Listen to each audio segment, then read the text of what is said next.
Hello and welcome back to the all new, all different number one comics podcast. We have a super awesome bonus episode, but first and foremost, I'm Dan. We got Nick on the line. Nick, what is going on? Hey, how's it going? Wonderful. We've also got Benny here, so we have all three of us at the Hey, same hey. time in the same spot. Benny, what's going on? How are you? You were just telling me you did some awesome super huge garage sale, so that's Yeah, really cool. You were yeah. able to Saw get that saw done a today. couple other comic fans. Happy to Nice. be back. Thanks for having me. Yeah, no, thank you so much for coming on.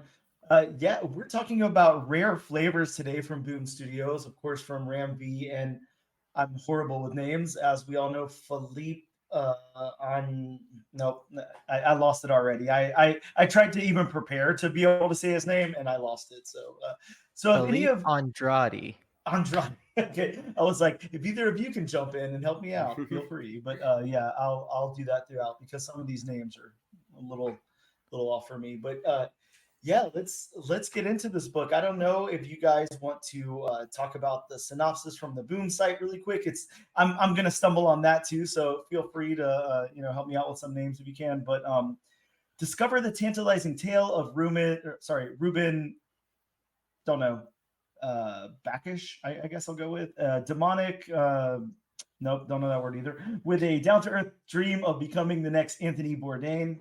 To achieve his vision, Ruben enlists Mo, a filmmaker who has seen better days to document the world renowned cuisine of India and the people behind such glorious food.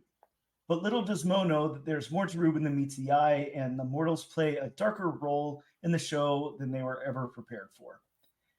Entice your palate with the follow up offering from Eisner, Harvey, and Ringo Award nominated team of Ram V and Philippe. Go again, Nick. Philippe who? Andrade. Andrade. Okay. Uh, in this series, painstakingly prepared for fans of Anthony Bourdain's Hungry Ghost and Eat the Rich. So, holy crap. I have a lot of things to say about this book. I'm sure you guys Yeah. probably do too, but let's get into it.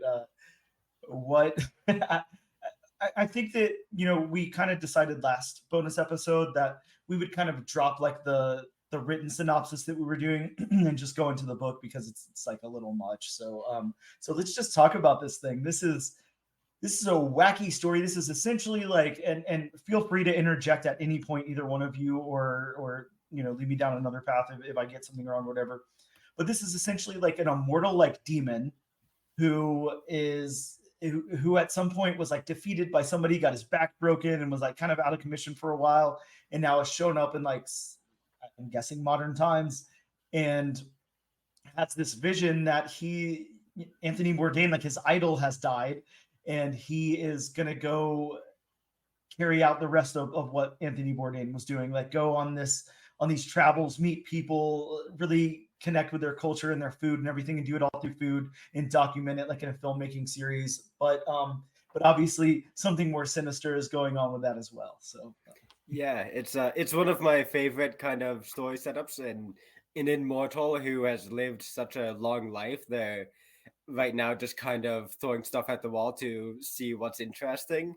yeah, And it seems like the main character, Bakesh, he's having a kind of a retirement at the moment and trying to make some connections. Not sure how long some of the connections are going to last for him, but true. really interesting to see where it's going to go story wise.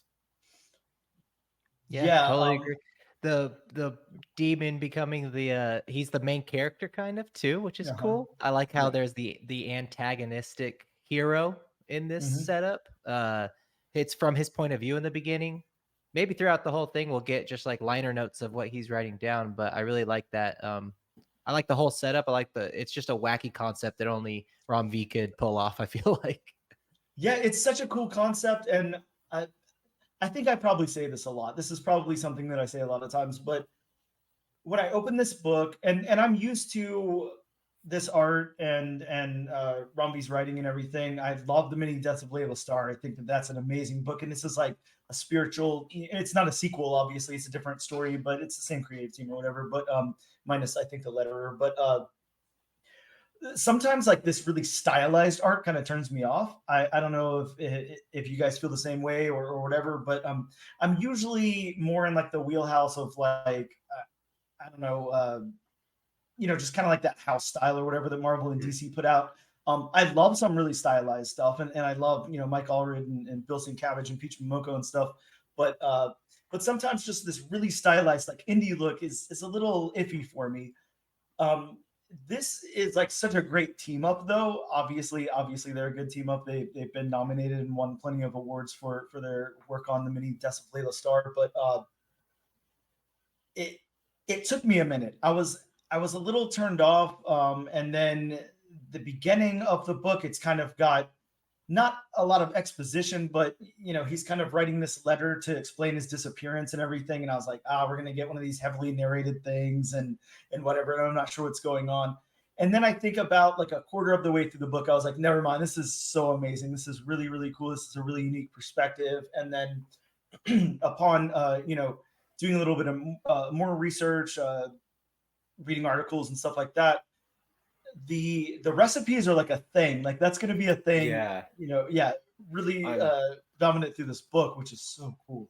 I'm looking forward to that a lot. I've seen Mhm. in a couple other comics and media where recipes will just suddenly and sometimes even jarringly be interjected, and they'll just show off all the ingredients and preparation. And I always love it because it makes me want to go straight to my pantry and see if I can throw it together myself.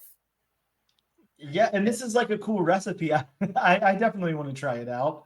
Um, maybe I don't know. Maybe next bonus episode we have to try one of the recipes in here or something. Yeah. Do it live. That'd be That super would be cool. so sick. We could all sip on our chai as Heck we're yeah, we're reading like the doing the book. perfect, yeah. pulling and yeah, and everything. Hopefully not the extreme struggle to get to the chai and transport it. Sure. It seems like quite the adventure to pass it down the lineage, which is what Bakesh is also very interested in. He loves people along with the meals. He Yeah, that's and that seems to be the whole concept, right? It's Yeah. about flavors, it's about people, it's about food, and it's about recipes. And I love the juxtaposition between when we're talking about the recipe, how Mhm. it's recipe, the story of a man's life, more Yep. of the recipe, more story of the man's life, and it's just this Yeah. sad story about this guy, and he has a tea stall, and he's just has this tea stall, and he's lost his family, and I mean, man, I don't know if we're going straight into the story, but Yeah. Go into it. Yeah. that whole part, I was like, oh man, how like is this just going to be randomly thrown into the middle of the book? But then Uh-huh. it slowly makes its way into the story, and it's like, oh, this is the guy serving them tea right now. Yep. Yep. Yeah. Yeah. It kind of blew me away the way that they did it. Also, because like you said, it was kind of like spliced in through the story there, and it would have been very easy to just like make a little recipe card or something like that, or do like a full page spread of the recipe with like little pieces of art here and there showing some of the ingredients. But yeah, it really works in the book, and really works the way that they're telling the story visually and narratively there. This is just, I don't know exactly what to say about it other than like I was so stoked on it. Like I read it again, and then I don't know if you guys have so I've got the regular book here, and then I picked up a couple of weeks ago before this book came out. My shop had like one ash can of it, so I picked that up as well. I don't know if you guys have seen the ash can. Oh Wow, no, I I have haven't not seen seen any of that. the Yeah, it's cool, benefits. and Yeah. if you can see here, it's called the tasting menu, which is pretty cool. But it's just the first 8 pages, but it's black and white. It's before it's been colored or anything, and you have to imagine like the first 8 pages of this book before like anything really really happens. Like he's kind of just meeting up with Mo, and then you take the color out of the equation too, and like you're not really sure where this is going to land, like really what the story is about or what's going on. And then obviously once we get closer towards the end of this proper issue, we learn a little bit more about what's going on, and we learn a little bit more about like maybe Ruben is also enjoying the people along with the recipes, which is a really cool like thing that they're doing in the story here. But yeah, I think God, I wish I could share some like PDF files with you guys to show you how this book works in black and white. But it's it's so different. It's such a different take. Like Ooh, to yeah, stark shadows and yeah. really depth to it. Yeah, to look at these pages without the color, but it was almost like telling such a different story. So I was really, I mean, I loved it, but I was really excited once I read the first issue proper up against that, and I was like, oh, this is cool. This is something very different. What do you guys think about like the Anthony Bourdain angle of it? Like, sorry, Anthony You Bourdain. got it. Yeah. Okay. Yeah. Sorry, it sounded weird in my head. But yeah, like, what do you guys feel about that angle? Like bringing something like so real world and kind of like, I know it's not super recent, but it seems like a little recent. Uh, the memory of him passing away and all of that. Being a Anthony Bourdain, I just love food shows in Yeah. general. Yeah. Being an Anthony Bourdain lover myself, I used to watch his shows all the time. I It really threw me off, but it's something that the people from like universally can attach themselves to.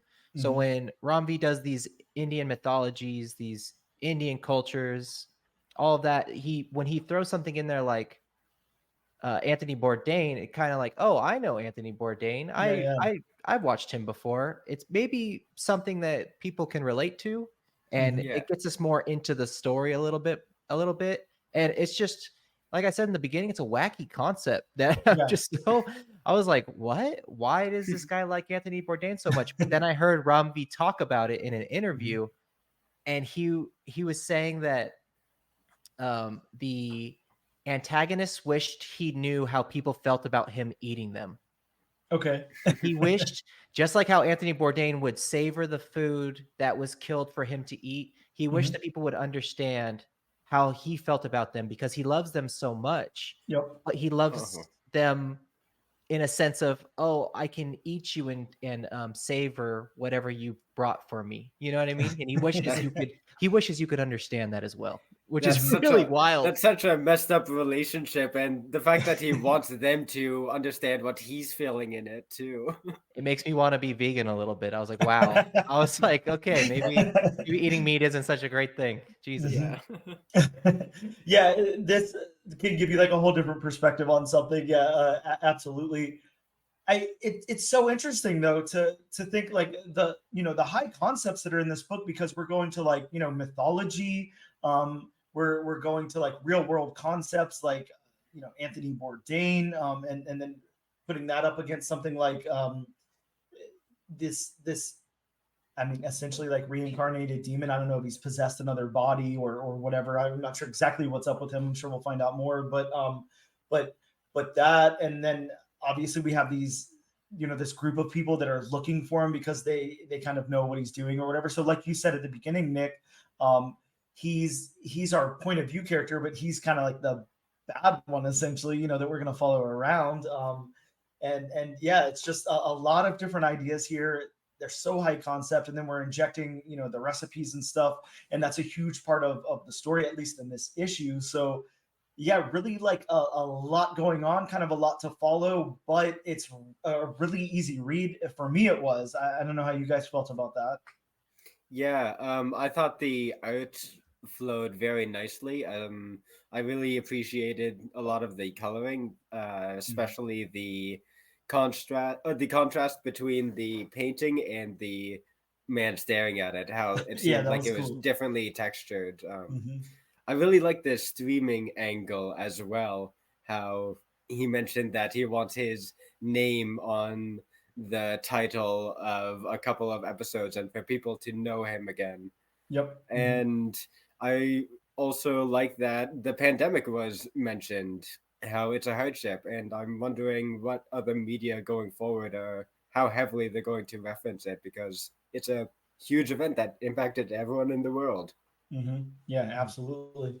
Yeah, you're right. And I think, sometimes, at least for me, I don't know how you guys are. Like, I'm not like super well traveled or anything. Like, I pretty much just stay in my little, town in my whatever state that I'm in and all of that. But the pandemic was, or is, whatever, like a very big deal, like in different ways for different people, different cultures, all of that, different countries. I don't know much about how it was in India. I don't know how their lockdown procedure was, or if they had one or whatever. even just where we all live, like I'm in Florida, so it was obviously very different than it is for you, Nick, like over on the West Coast, and then um where you are, Benny. Like we're all different, but then to take that like out of the United States altogether, and then like in another country and everything, like I do wonder some of those experiences, and I love to, even if it's just like little snippets of hearing something about it, like I love to know, like how much it affected somebody or whatever too. I think that kind of thing is really, really interesting. So yeah, I'm with you. I like that was like brought up in some way. Yeah, Yeah. the universal aspect. It's funny because when he said he lost his job because of the pandemic, because he Mhm. was serving food, I was like, oh, that's just like kind of what happened here because all of the places had to close down. So Yep. it does Mhm. make it a universal aspect. And I think Ron V does that really well with a lot of his stuff, is that he takes Definitely. something very specific and very individualized and he makes it a universal theme for Mhm. Yeah. everyone. So this whole thing, I was like, wow, he's just relating everything so that an American or someone from Britain or China or Japan could understand, like something like the pandemic or something like the love of food. Yep. Mhm. And that seems like it's part of why the main demon guy seems to really like him, alongside with his delicious chai. Yeah. Yeah, that's true. Yeah. Yeah, and there were some like I don't know how much you guys looked into it or whatever, but like there were certain details in this book too that were really expanded upon that didn't need to be, but like really kind of added to the story. Like whenever they're taking the guy with who's making tea and everything, and it really goes into like his kind of like blistered caramelized hands and everything from dealing with the hot kettle and everything all the time. It wasn't really something that needed to be in there for any reason. It wasn't like brought back up or anything, but it was like, I mean, well, I guess it was at the very end of the story, but we kind of got like a little foreshadowing there. But Oh, I didn't think about that. Good yeah, call. yeah, Oh, with his yeah. So hands reaching With his up hands and missing. then yeah, kind of Yeah. strangled out. Yeah. mhm, Yeah. yeah.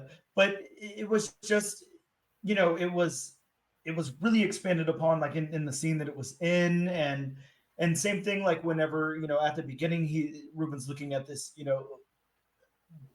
future than life, painting and everything. I really love the detail here. It's just going into so much detail and it's so stylized, but it really, really works. What did you guys think about the character concepts here? Like, we've got our main character. He's a big, big guy, with this I don't know. He's got like a little ponytail and like a little hat on and everything. Again, very, very stylized. Something very, very weird going on with the eyes, obviously, and he It's points that out. it's very reminiscent of the Shadow King, the X-Men villain, with these big, wide man with the tiny glasses, Yep. and the full white suit. Hmm. And I love those designs where it's somebody who just takes up so much of the panel and they're so Yeah. imposing. And Yeah. they are in control. Hmm. Yeah, He's exactly. completely in control of everything that's happening. When Mohan, who we haven't gotten to yet, but he's our Yeah. skinny young filmmaker character who's out of the game, he doesn't want to do anything anymore. When he's talking to him and he's like, "Oh, we're friends? Okay." And then he just keeps like leading the conversation into, "Well, you're going to do this for me." And he finally like slams his hands down, says, "Enough. I'm not here to make your film. I don't care how much money you give me." He says, Yep. "Okay, well, let's go get some tea." And he's Yeah. all And super calm about it. Hmm. he Hmm. looks a little dejected, like whenever anyone seems to deny him a bit. I imagine having that much power probably leads one to getting used to having their own way. Yep. And Yeah. it's just one of those, sorry to cut you off, Dan. No, please. Yeah. No, you're good. It's just one of those things where I love that he's not a villain, I wouldn't say. I think he would just be an antagonist. I Hmm. love that we see he has complex emotions. He does feel dejected. When he rejects him the second time, we just see him like sitting in his chair and he's like down, he's sad, and he's writing in his little journal. I can't believe he didn't want to do this with me. Like, why isn't he doing this with me? I just love that little aspect of that character. Hmm. Yeah. Hmm. Yeah, and then we go into some like really weird stuff, like our main character Ruben, I think is what I'm supposed to call him in that incarnation or whatever. But he's talking more about the stuff that happened in his first film, like the really personal stuff, like in his family and everything. And then of course Mo gets upset about that and wonders why he's prying so deeply into his life and everything. But also that kind of turns him around and he still comes back to it and decides to do it, which is really interesting. um, I, I think that this is going to be like a really weird journey for both of these characters. They're going to be the ones that I believe that we're focused on the most, as they're making these this documentary or these episodes or however it's being played out here. But I wonder how Mo will tie into this, because I don't think with what Ruben's doing that Mo can stay so far away from it to not know what's going on or whatever. I wonder if he'll Yeah, have to be involved, if he'll have to be an accomplice to it, like what exactly that is.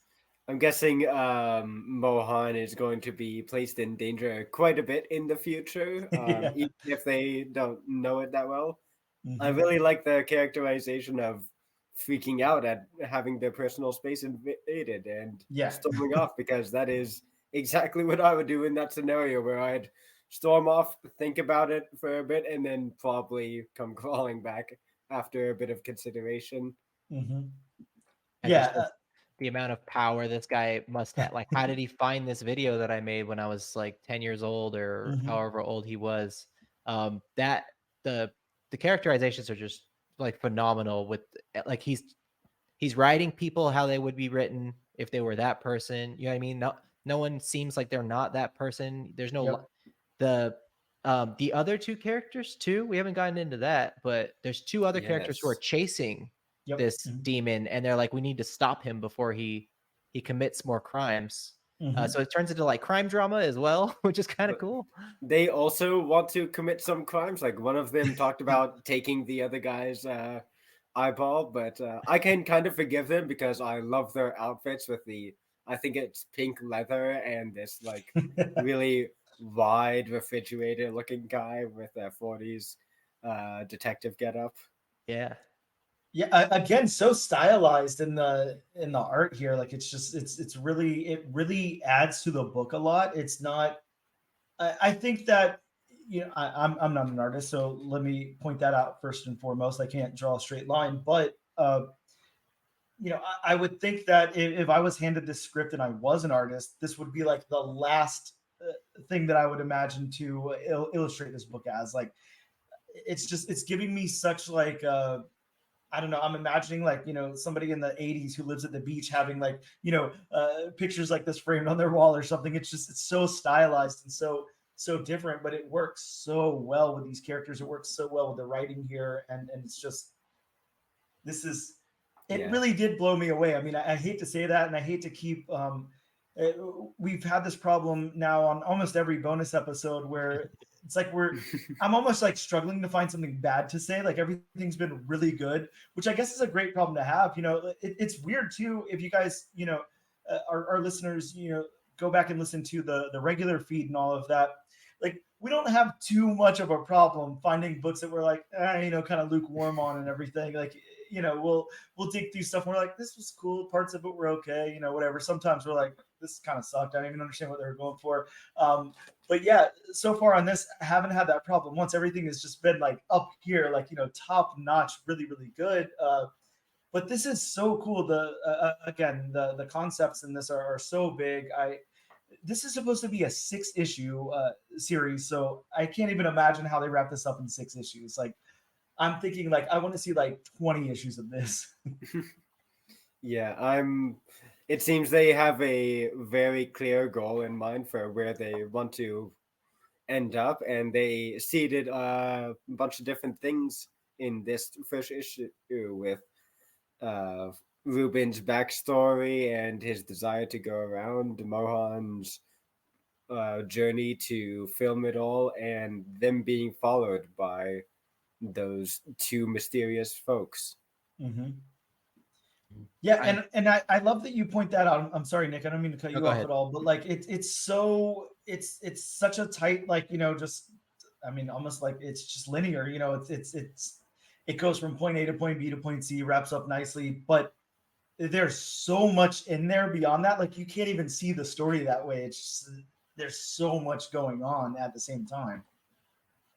Right. The back to your point about the art, I just love it's sketchy, it's Yeah. sloppy, Mhm. it's I'm gonna draw like a knuckle with just like a like a little whoop, little Yep. squish, Uh-huh. like it's like I'm just gonna do this real quick. I love that. I love when he slams his hands on the table Yeah, and yeah. the whole That table great, like great panel. Yes. vibrates. Very, Like very Yeah. visceral and Yep. so heavy. cool, and it's just full, everything's just so full of life and color, and the colors change based on the situation. When Yep. we go Mhm. back in time, it's like orange. When we're looking at the guy and his family who left him, that sad story about the guy who was selling the tea, and go to that, things are a little bit more muted, they're not as Mhm. colorful. It's just Filipe Andrade is just like, ever since Many Deaths of Leila Star, Yeah. I was like, this guy is just on like another level. And also, I've heard that when Ram V like gives him a script, he just says like, you know what, do what you want with this panel, and then he'll Yeah. just do it. He's like, I didn't throw that in there. He actually threw that in there himself. He doesn't have to be Mhm. too specific with what he's saying because he just knows this guy is gonna do it justice. Yeah, I can imagine working with that artist, with everything that we're seeing on the page here. Like it's got to be such minimal direction. Hey, here's what I want to say in the word balloons. Like, have have fun. Like whatever. I don't. I can't imagine. I really can't. It's so. I I mean, I sound like I just keep repeating myself, but it's so stylized and it's just such an interesting stylization of this. Are either of you like? Look, I know I'm older than both of you, so you have to excuse me for that. But either of you like ever like any of that throwback like '90s like Nicktoon type of thing? Like the Rocco's Modern Life, Real Monsters, Rugrats, anything like that? Anybody familiar with any of that? Like that Ooh. really kind of dirty. Like they get the grit in there, like in the illustration. Like it's Yeah, it's yeah, almost like like your you're Ed, seeing Ed, and dust Eddie. particles flying around and stuff. Like yeah, exactly. This is like reminiscent of that to me, but obviously, with more realistic characters or whatever. But I kind of get the same vibe with this, and again, I really love it. There's not much bad I can say about it. And that brings me to this question for both of you, because we can stop talking about the plot and everything. Obviously, we all really enjoyed this, but is there anything that either of you can like pick out, that you didn't enjoy, or something that you thought could have went a different way, or anything like that? I I didn't notice many or much of the background sticking out. Mm-hmm. The forefront was the main focus, and the characters took up a lot of the ink on the page. I'm hoping that the backgrounds get a bit more attention in the future Mm-hmm. comics, but if it keeps the main characters as the focus for all the artwork, I won't complain too much. Sure. Yeah. Yeah, I totally agree. Yeah, I think his style of artwork is when things are far away, they're just lines. There's not Mhm. really much, like, he doesn't draw eyes or like mouths or anything on people when they're far away. It's just like it's just a Sure. face. Mhm. But yeah, I don't really mind that much because when he get the things that are important are illustrated. So I don't really, it doesn't really bother me that much. There wasn't really anything I didn't like, which is I could probably have picked out something from each of the other one bonus episodes we've done and been like, you know what? I thought the pacing was off, or the art was a little off, or like the writing, like it was weird sometimes. But Mhm. I've been reading Ram V. I've been reading pretty much everything he's come out with, and he's just like Yeah. becoming one of my favorite writers because like I've read a Swamp Thing, I loved it. I've read Mhm. Mayday Slave Star. That Swamp Thing one was Oh, very, very good. Yeah. Swamp Thing's like my favorite character. I'll have to check out his book on this. Oh yeah, Oh yeah, amazing, top notch stuff. Like yeah, really, really definitely. good. He keeps like Swamp Thing, but he just adds so much more like of his own take on it, where it's Mhm. not just repeating the same Swamp Thing story over and over. I dig it. Uh Yeah. yeah, the Savage Shores, all that stuff has Oh just god, been yeah, like great. so good, and I hate just like propping up people's ego, but he's becoming my one of my favorite writers, and Mhm. he's just like uh, his vision is just like amazing because I like getting the little insight into Indian culture. So, and he just Yeah, does that so well. Yeah, yeah, this was like a snapshot into just the foodie culture that's going on around. Yeah, Yeah, definitely. and it's so interesting that he's using that as like, a major plot point in this. Something that I just like you said, Nick. It's a very unique perspective. It's not something I can imagine like anybody else doing. Somebody might want to get into like a specific culture or something from that area or whatever. But like this is everything rolled up into one. He's taking mythology, from Indian culture. He's taking, food from Indian culture. He's taking, a lot from there and a lot of deep cuts and stuff, like not surface level stuff that you and I would just think of when we think of Indian culture or whatever. So really, really cool. And man, I don't know. I don't know. I'm struggling to find anything that I could really take apart about this book. When I told you guys, um, that I've been really high on this book. Like I read this yesterday for the first time. And with that being said, I read the Ashcan a couple of weeks ago, but I read the issue proper for the first time yesterday afternoon, and then I read it again before I went to bed. And dude, I could not stop thinking about it. I was just like, God, I want to know what's going to happen next. Like the cliffhanger and everything, it's so good, and it was all I could think about. I woke up at like 2:30 in the morning and read the book again, and I read it again right before we recorded. Like I've read this book 4 times already in 2 days, and like Yeah. I know I'll read it again. Like I just feel like there's so much there to unpack. It's If really, really cool. if this quality maintains, I definitely want to get my hands on a complete set because Yeah. I really am enjoying the mystery and adventure it's kind of setting up. And hey, I might get some new recipes as well. Yeah, exactly. Yeah. Yeah. That's definitely, yeah, we got to try out that tea. I think that'd be very good. But yeah, the most important question of the podcast, I think we already answered it, for the most part. But Benny, Nick, do you both plan to continue on to issue number 2? Are you going to throw this on your pool at your local comic book shop? Absolutely, yes.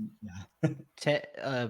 Close to a 10 as I could get, probably on the reading list. So you said you read it 4 times. I've read it 3, and I usually don't read things more than twice. So Yeah.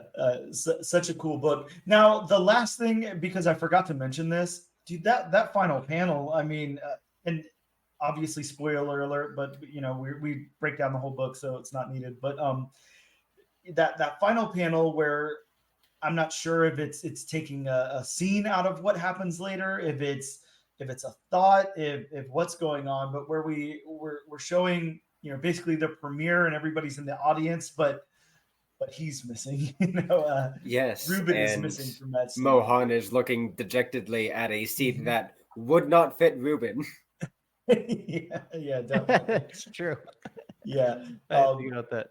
I kind of like the fact that you said he looked dejected. It kind of like switched the tables, right? Because it's like Yeah. because it was like now Mohan looks like he needs him, and maybe Yep. they developed a friendship, and he likes this demon It at the looks end of it. full theater as well. Yeah, it's packed. So Packed house. must Yeah. be a success. They got their Yeah. fame. Yep. I would imagine so. But yeah, again, this makes me want to read this comic book again. Go watch some Anthony Bourdain stuff. Maybe go read Hungry Ghost again. I don't know if you guys read that comic, but Anthony Bourdain's comic Hungry Ghost, really, really cool comic as well. Check that out if you've not. But I guess that brings us to the end, unless you guys have anything else you want to say about the book.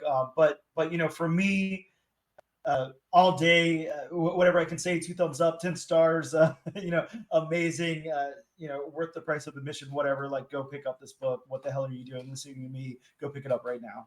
Is all I can say about it. Yeah. Very, very cool stuff. Well, thank you guys so much for joining me today. And as always, it's greatly appreciated. Thank all of you guys out there for listening. We really appreciate it. As you know, this and every episode, all you have to do is use the hashtag all new, all different nation, and you can be entered in our free giveaway. And of course, we'll be giving away a copy of Rare Flavors. So you're going to want a copy of this book. Hell, maybe I'll give away the Ash Can. I don't know, but I got to see a whole lot of hashtags for that. So get on that. Thank you guys. Nick, Benny, thank you guys so much for joining me. I hope you guys have an awesome rest of your day. And Yes, I appreciate thanks so much for having me. Looking you for forward having me. to finding all new issues to catch up on. Yeah, exactly. Well, thank you guys so much.